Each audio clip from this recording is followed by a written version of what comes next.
I'm coming in. Hop, hop, hop. All right, we in focals. Maybe this episode I won't completely lay down. Bro, that was so funny.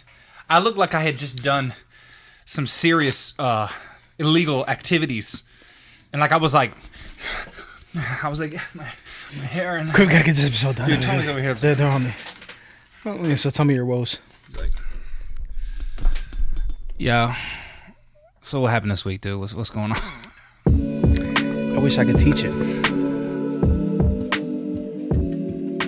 Dude, yeah, you mentioned this. I haven't had an Arizona sweet tea in a long time, man. 99 cents. 99 cents, and it's been 99 cents forever. Yeah. Forever. I'm trying to think of other snacks I ate growing up. Nutty Buddy. Nutty Buddies. Did you ever do? I love peanut butter stuff, dude. Don't get me started on Nutty Buddy. Nutty Buddy, yeah. I'll do Nutty Buddy. I'll do Butterfinger. I'll do Reese's. I'll do Reese's Pieces. You know what's funny? I don't do candy in general. I never did candy. Yeah. I don't even do cake for my birthday. Yeah, I'm not too big of a sweet tooth myself. No. You're sweet enough without it. Oh, you're sweet. That's so nice. You remember Sobe? Mm-hmm. Drinking Sobeys. I used to what was that drink with that? It was a drink that had like balls in it. Oh no, it's the they still have it. It's the aloe vera juice. The aloe drink, right? Is it aloe? Nah, but there was one. It was like you get it in a bottle. I think I know what you're talking about. Yeah. Mine was an aloe vera. It's like drink. a Jello. It's like an Asian inspired drink or whatever. Yeah. What is it? The boba tea. Boba tea. Have you ever had boba tea? Why am I saying it like that? No. Have you ever had boba tea? No. I haven't either. The place over there on Princess Anne, up by past where I used to live, up there at the Harris Teeter. What is that place? It is like wrapped around the corner. Like every time I drive past it, by the Dunkin' Donuts over there. Oh, that's Jolie B. Yeah, I heard Jolie that's good. B. Yeah. What's that Jolie B? What is Jolie B? They need a video. I feel like they would need some. I shouldn't have to drive over there and find out what you have. Like. Yeah, like, but yeah, that the whole little gelatin ball. Like I'm not into it, man. Not into it. Yeah, not big on the textures, right? No, not fluid, in my drink. Yeah, that's a soup at that point. What else, man? I mean, Andy Capp's hot fries. Let's get back to middle school, man. Let's talk to middle school Juan Barrios right now. You eating them Andy Capp's hot fries, baby? I just had chicken patty every day, plain with mayonnaise. It's funny. It's funny hearing that I get mayonnaise, and I make fun of mayonnaise today. Yeah. But chicken patty with mayonnaise and... it's like the school lunch. We had a classic. Slurpee machine in school. Slurpee machine? Yeah. Red and blue. Icy. With the flavors. You had an icy machine. Yeah. It's the same thing. It's patent pending. Icy and Slurpee, Trademark. the same thing. Trademark. Hamakas is considering it? It depends where you're going. You go to Philly and they say water ice. Water ice? I've heard shave ice before. Yeah. That was big in Hawaii. Shave icy. Ice. Icy, shave ice, Slurpee, frozen soda. When I was a kid growing up, the lady, the 2 doors down from us, and this is going to be very... probably cliche to a lot of people, but this was my real life. There was a lady 2 doors down from us that sold ices out of her house for like 25 cents. Wow. Yeah. How were they? Any good? It was delicious. Dude, that reminds me of the freeze pops. Mm-hmm. Just the long freeze pops, dude, with the juice at the end, where you blow into it to make it, air compressed and fantastic. That'll Blueberry. Slice up your Mm-hmm. Yeah. If you get the one that you cut and then you... I liked oatmeal cream pies by Little Debbie. Yeah. I had an oatmeal cream pie phase. Swiss rolls. Yeah, Swiss rolls, yep. I like the Little Debbie cupcakes. I don't eat any of this anymore, but this is what I'm remembering. Like I used to dude, I got a weird one. You ready for this shit right here? So I don't know, my mother watches the show, so maybe she can comment. For some reason, I had this weird obsession with eating these meat sticks. Like a Vienna sausage, but it wasn't a Vienna sausage. It was baby food, like Gerber meat sticks. Okay. Like I would eat them. Like I would, and I would eat the whole thing. I'm like 14, dude, and I'm eating meat sticks, Gerber meat sticks. Slim Jim. Watch out for your children. Gerber makes a meat Watch stick. out for your children, parents. They're They're doing weird things. You said Gerber meat sticks? No, Gerber meat sticks. I'm not talking Vienna sausages where you get the... No, it's but like for real, Gerber. like Gerber. No, like baby food. They had a certain taste to them. See? This is important. Man. Yeah, Gerber meat sticks. And then and for breakfast, you know what I do for breakfast in high school? Freaking so weird. I would eat top ramen noodles and a big giant glass of white milk, ice cold. Like that hot ramen off the stove and cold milk, and I'd be reading Calvin and Hobbes comic books. at the kitchen table, dude. I never did breakfast. Man. I never really did breakfast. I did breakfast on the weekends. That was it. I really don't even eat breakfast much at all these days as an adult. I feel like that one's just skipped. There's too much going on. I'm shot out of a damn cannon in the morning. I ain't got time to eat. I'm not even really that hungry. I mean, are you hungry in the morning? No, not typically. Yeah. Sometimes. Maybe on the weekends, like if it's later, 9 or 10 o'clock, I'll make a nice breakfast for the family, bacon and eggs and all that thing. But I'm not up at 6 o'clock. Well, I'm usually not up at 6 o'clock anyway. But, I'm not eating at 6:30 in the morning. I'm not just shoving. I don't know. It's weird. Used to, though, when I was younger. Top ramen and milk, baby. Yeah, no. Yeah, I just left the house. That's it. Here's your episode, man. Walked out the house and then kept it moving. Yeah. They didn't eat until lunchtime. Dude, it's cool to hear. Our kids are back in school here in Virginia Beach, and we both have had some pretty touching moments with our children, man. Tell us about Hector's first day over there at public kindergarten, man. Tell us about it. He likes it. He says he likes it. It seems like regular school, right? What you would expect. He talks about pretty much the gym class and learning letters and numbers, and this kid did that, and this, I had this to eat. Said he had he said the second day they gave him for lunch, they gave him pizza with macaroni on it. That's what I'm talking about. But he was like, it's funny because the way he said it, he was like, I said, what did you have for lunch today? He said, I had pizza with macaroni. What's up with that? He said like, that? Yeah, he said, what's up with that? I was like, what do you mean? He was like, that's weird. He's like, why they put macaroni on the pizza? He said, I took the macaroni off and just ate the pizza. Why is it on the pizza? White people. Just white people in general. He said, what's up with that? That's funny, dude. He thinks he's grown sometimes. He drops a lot of this, what's up, bro? Hey, bro, and all this stuff. Like, he just turned 5 years old. Oh, man. He's running the world now, though, dude. Kindergarten. That's wild. Victor's over at Indian Lakes Elementary School, first grade. I'll tell you, I wasn't ready. I wasn't ready for that emotional gut. It's not even a gut punch. It was a gut Bruce Lee cross kicked to the soul when that kid that's funny. Walked up onto that bus, so brave, and said good morning to that bus driver and sat in his little assigned seat. And he just they had assigned seats. Yeah, he just drove off. So they don't share the seat and all that stuff, right? No. It's they're one to a seat, and they got the same seat for the whole year. But dude, I was not prepared. I was not prepared for that. Seeing him drive away like that, I was just like, dude. Me and my wife were walking back to the house, and was like, "Be strong." I guess like that. It was crazy. If you're a parent, you understand that. Yeah, it's not foreign. You get that feeling. I don't think there's any parent that's like, some people joke like that about like, oh, I finally got the kids in school. You might feel that way maybe like, I don't know, maybe if they're like, in one of the later years of school, maybe older. But it's still crazy watching a kid walk in there by themselves, especially when they're so new to them. And they've been away from kids since March. You know what I mean? You ever think about that? Like, no, I think more about how this is going to sound kind of messed up. I hope people understand what I'm saying, but I just think about how cruel and like messed up kids are. Kids don't have a filter. Really? They don't. And you get that, right? Like just the kids have no idea how cruel they could be. And I'm just like, you got to learn to deal with that. You got to learn to put up with that and navigate all that stuff. And those are the things I think about. Like, man, like this kid goes in there, what if he's just having a terrible time? What if you don't know? You don't know until your kid's put into that situation and they learn how to negotiate those obstacles. It is true. You gotta learn. You gotta learn through experiences, man. You can't hide everything from Nemo. No, you really can't.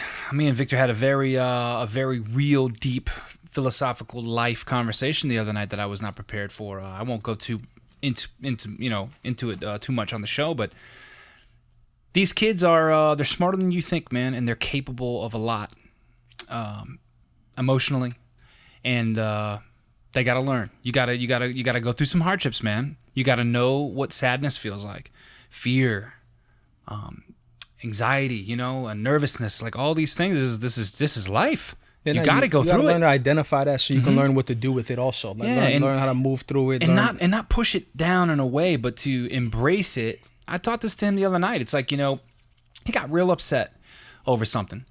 And we talked about it, and he kept saying, I'm sorry, I'm sorry, don't mean to cry. And I said, no, son, it's okay to feel this way. This is a very normal feeling. Daddy feels like this from time to time as well, and just be in the moment. That's like what we're really trying to focus on. And you know, emotions are real, and you got to let that wash over you from time to time. You can't just try to push it away. Yeah. So we're trying to teach them at an early age to, you know, if you feel sad or you feel anxious, live in that for a minute and let it, you know, take its course and then move forward. Yeah, the idea is that hopefully your kids trust you and have that relationship where they can open up with you, right? Correct. This is very important. I say that, but I think most parents are going to understand that that's easier said than done. Of course. And I'll put it this way. As I say that right now, I immediately think, and I don't know how you are in your marriage and stuff like that, but I could speak for myself. Who else am I going to speak for? But I don't open up with my wife about everything. So to imagine that my kids would open up for everything, you know, you got to kind of understand that as well. So it's like, those are things that just keep in the back of my mind as a parent too. It's like, you know, they're not going to tell you every single thing. You wish they would, right? Mm-hmm. But it's impossible. I don't tell my wife every single thing immediately. Like, you know, there's some things emotionally that I just eat. You know, and that's sometimes it's not healthy. Sometimes I do that because I don't believe necessarily in I'm real careful with necessarily always bringing up every single emotion. I try to wait till I think it would be significant, because I think if you keep going to that, you kind of dry the wells, kind of like crying wolf, kind of to an extent. Like if you're gonna every single time, you know, like this bothered me, this bothered me, this bothered me, it's like, well, everything bothers you. So it's kind of like measure for me. I try to measure, you know, when is it really time to kind of like express your disappointment or your distaste with something or whatever. So, but yeah, not going back to the kids, it's exactly that. Like if I as an adult have challenges with that, sharing that, the kids of course going to have that. The kid has a apprehension of, you know, am I going to get in trouble? That's as far as their brain works and channels. Like if I say this, am I going to get in trouble? Yeah. Hopefully, you know, we do a good enough job to where if it's something major, they could speak up and just be like, look, I'm dealing with this. That's the goal, right? You know, you want your son or your daughter to be able to feel that comfort with you, that you know, I'm not your friend, but you can trust me that I'm going to do everything in my power for you to succeed and to be safe and to feel loved. Yeah, no, there's some things, of course, you're gonna have consequences for, and you just gonna have to deal with on your own, regardless of your age. But there's some stuff that's like kids don't understand, because I didn't understand it at the time either, that if you would have spoke up, even though you'll get in trouble, you could get pulled out of the situation a lot quicker. It's funny, man. Just, it's like drag your feet and wait till the teacher tells your parent, or wait till somebody else runs into your parents and tells them. It's like, man, what is that? It's like a universal truth among children. It's like, and I struggled with that as a kid, as a teenager too. It's like, look, you just come forward with it. It's not going to be as bad. This whole like beating around the bush and lying and maybe holding off, and it's just always worse. And it's so funny. I feel like a lot of kids are that way. We talk about this at home all the time. It's an analogy we talk about, and my dad will watch this and he'll immediately know what I'm about to say. We talk about The Hunt for Red October, and how in that movie, Sean Connery, when he had a tactic where they were shooting a missile at the torpedo at the submarine, and he tells them turn the submarine towards the torpedo. And they're like, why? And he's like, you know, gain speed, get towards the torpedo, and the torpedo hits the submarine and just goes think, and doesn't explode. And then they realize, oh, wait a minute, torpedoes have a safety measure to where they need to be certain distance out to arm, and then they explode. So this guy knew, if I close that gap, I'm safe. I save lives, right? I told you so. So we talk about that in real life. We talk about get ahead of things. Don't wait for the torpedo to arm. Just get ahead of it, because that first hit, it'll hurt, but it won't destroy you. That's a deep movie reference right there, baby. Yeah, no, we bring that up all the time. Anytime cool, something like that happens, we even tell the kids. We tell them, listen, remember Hunt for Red October. Get ahead of it. Get ahead of it, and it won't destroy you. But if you want to keep hiding it. Bernie Mac had a joke where he was talking about how he'd had family members come up to him and say, you know, Bernie, I need you know, you to let me borrow, you know, $5,000. And he's like, well, how do you end up needing to borrow $5,000? Like, where does that come from? And he's joking, but he's like, you know, they'll tell me, oh, well, I fell behind on a bill and I was $10 short, then I was behind $50. He's like, why didn't you come to me when you needed $10? Why did you wait until you needed $5,000? Like, why? Now we're both ruined. Like, if I help you, we're both screwed. So. Yeah, that's funny. Get ahead of it, baby. Kids, I wished. It's tough as a balancing act, man. These kids are not going to understand until they. I think the reality is they're not going to get it until they're much older. They will push, they will lie, they will test boundaries and see how much they can get away with. Oh, yeah. When they get older, they'll be like, yeah, that would have been quicker if I had just said I messed up, man. I mean, we just now starting to figure it out as adults, man. You know, it's Well, now it's funny, and again, I speak for me because only me I can speak for, right? But now it's almost like the navigation issues with your pride, almost. Not you, Matt. Not you, the viewer, Tony. You deal with your pride, like, when do you just go in and just forget it? Here's the issue I need help with. Forget it. Like, just put it out there. Throw it out there. I ain't got no problem with that, man. If I need help, I get the help, man. I will try every way possible until. And part of it, you know what? Maybe to be fair to myself, maybe it isn't always pride. Maybe it's just I don't like bothering people. I don't like trying to be a burden to somebody else. Dude, I'm the dude in like Walmart, and if I don't, I'll go in, and if I don't know where something is, I'm yelling help. Yeah, help, dude. My wife laughs, so I just be like, help. I seen you do this. I seen you do that. I mean, just like, dude, or what are we gonna do? We're gonna walk around for 10 to 15 minutes so that my pride I can find it on my own. No, I'm gonna ask Bill, who works here. Hey, Bill, where can I find the batteries? Oh, right here. Okay, thank you. Boom, we're out. And screw self-checkout, dude. I am so anti-self-checkout. Let me tell you why. Because self-checkout, for me, and I can only speak for me, always seems to take longer. Because the freaking machine messes up. It doesn't ring up the right thing. Place it back in the bag. Oh, no, you got to put it back onto the counter thing. It didn't read. Dude, it takes forever. I am not into self-checkout.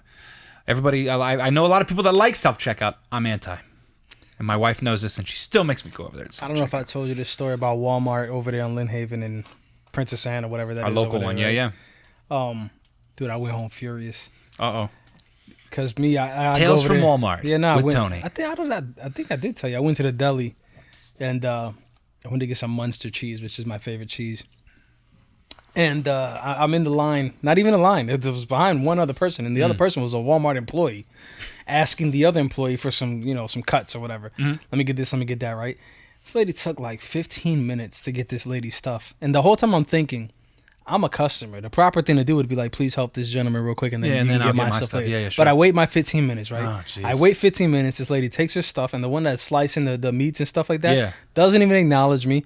She starts cleaning the machine, and I'm like, I'm 2 seconds away from like smacking the counter. Yeah. And in my mind, I always remember, I'm like, we call it testimony, right? I always say, like in church, they tell us, well, you got to give a good testimony about yourself, right?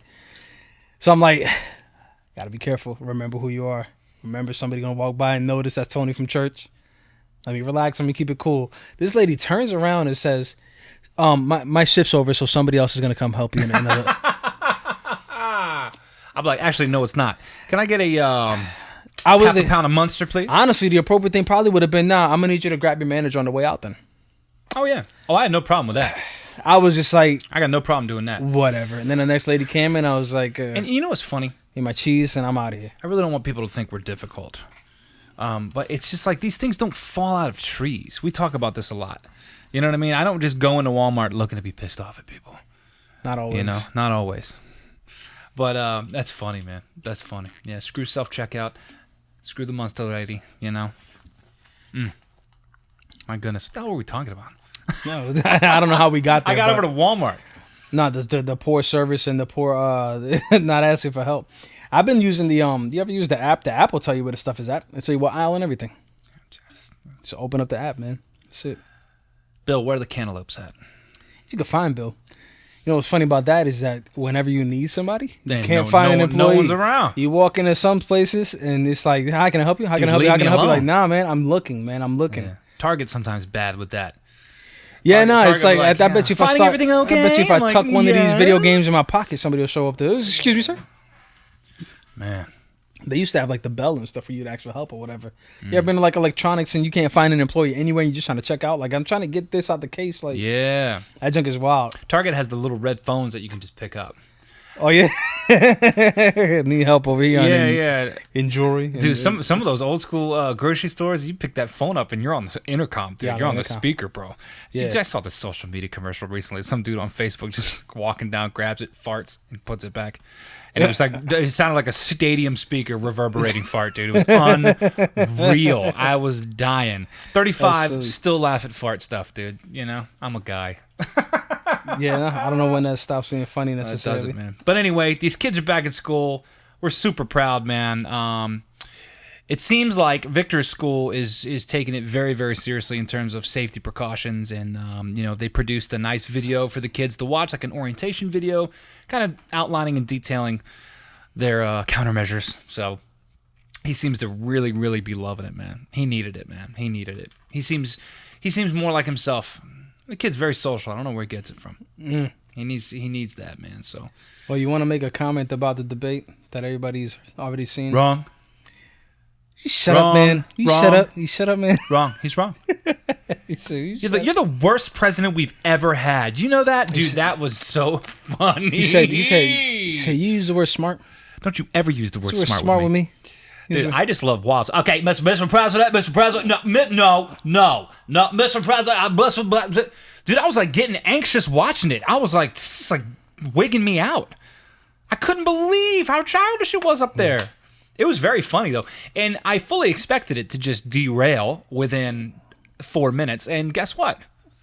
I was not surprised. The only way to do that, the way that some people pretend they want it, and I say pretend because I think people enjoy it. They'll say that it was messed up.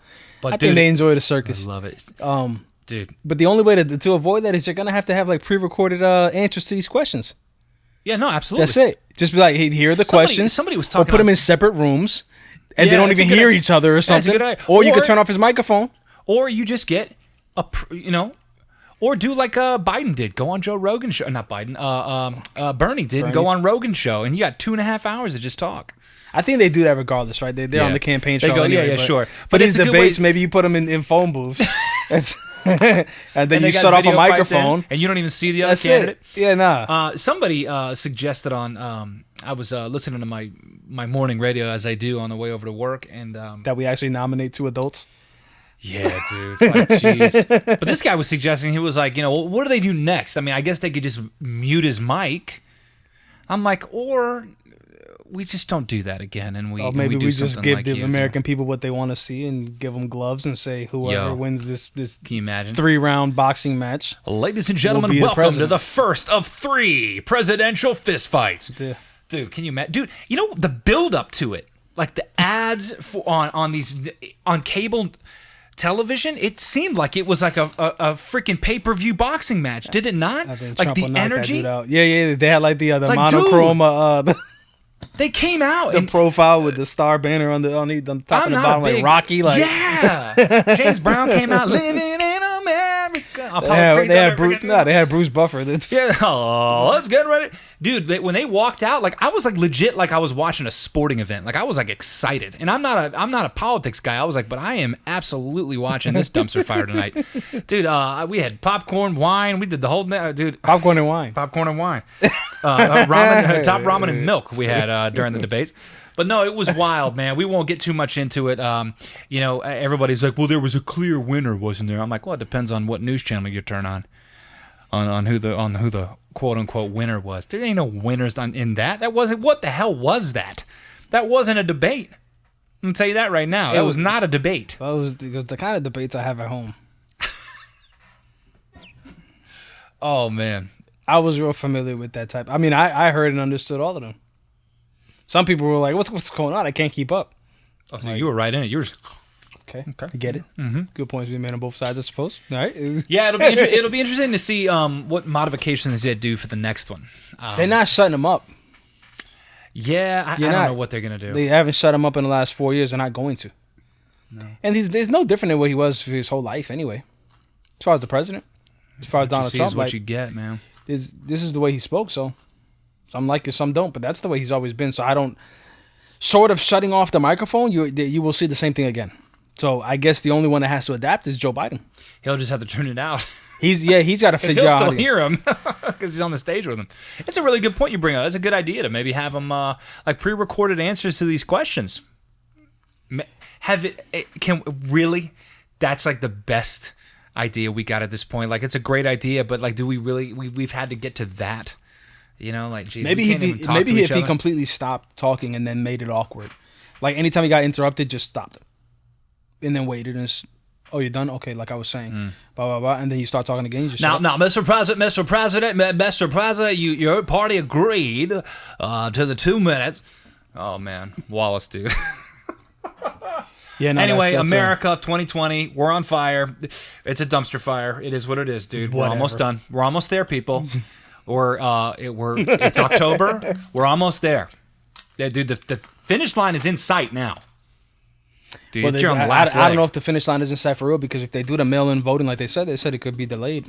Because it's got to be postmarked by the time of the election day. Yeah. Oh, I'm not even talking about finish line for the election. I'm just talking about this year in general, dude. Like, jeez. Well, that part will be dragged out though. It's Jeez. like, Get us done with this crap. yeah, no, I wonder what that timeline looks like, because if it has to be postmarked by the election night, but then they're still counting them like a week or two later, maybe we don't know till December or something like that. I don't know how quick they go through that stuff. So it'll be interesting. It'll be the first time we see that, like a delay in the results. Yeah. And then what if they start? You know what's messed up is what if you win by like a relatively thin margin, Which a lot of people are projecting. and then they say come December it was a whole different person. It's like, that's wild. Then you got to deal with recounts, and how long is that going to take? I mentioned this earlier to you. I feel like a lot of young millennials are lean towards the left. I would say that's a fair. I mean, there's a lot of young liberals in this country, and I was listening to my radio show again this morning. They said if they just get out there and vote, they might be able to impact something, but they're not going to go out and vote. But you hit every election. They always figure out Right. why somebody lost. Like Hillary lost because this group these of people didn't show up. Like, it's like, okay. you lost because you got less votes.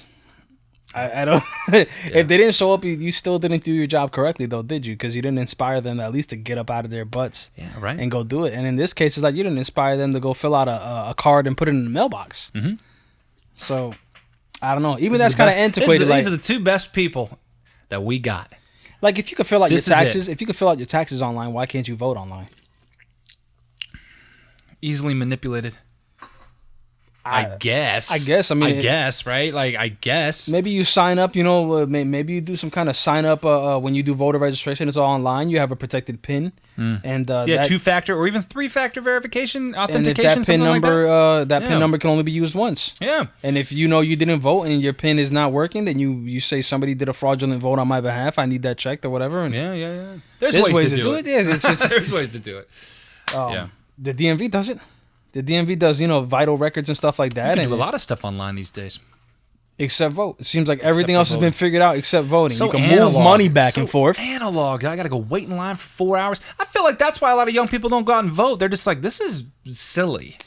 Yeah, no, the and a whole lot of process people of feel like it, one you know? vote doesn't really matter. A lot of Yeah. people talk about the electoral college. If I know my state is going to vote one way, what's my one vote going to do anyway? Well, I was kind of laughing during the debate because I'm like, dude, what is the debate for?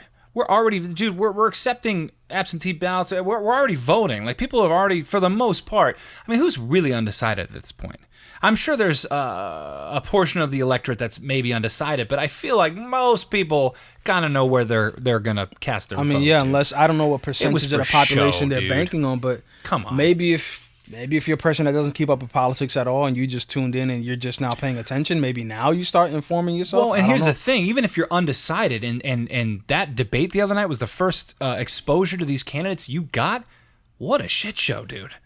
Like, if you're really truly undecided, like, I feel like you are just spinning your wheels now at this point. I'll say like, this. come on, man. I got faith in America for the most part. I'm not old enough and I'm not good enough on Jaded history enough. to make. I don't know enough about the history necessarily to know if I'm wrong or right about this. I just go based on my limited experiences. I feel like America has gotten better each generation.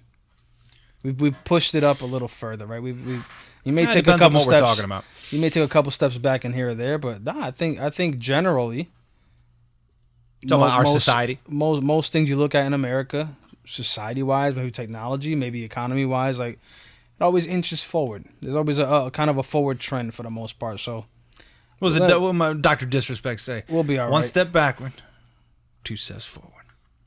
I think we'll be fine for the most part. Yeah. It's good that we haven't heard about. Get out there, vote for who you want to vote for, man. Just go vote. Vote early, vote often. Do it, baby. That's And that's the show. Tammany Hall. Yeah. Vote often, man. Vote early and vote often. You voted once. You call that doing your civic duty? Get back in there and vote again. That was Do it again, baby. What do you think about Gangs in New York? Oh, one of my favorite movies. Yeah. I think my favorite Scorsese movie. Why do you ask? No, because that's what that's from.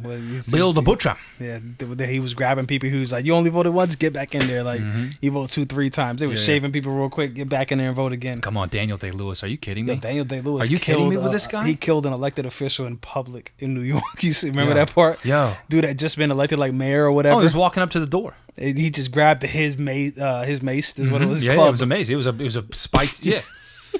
Bill the Butcher. New York. He had a He was incredible. That was wild. He took the club and carved it. He said, "You see this notch? That one's you." Dude. Oh my And like, gosh, dude. I gotta rewatch Gangs in New York. That movie That's was an good. Very incredible long movie. though. Very long.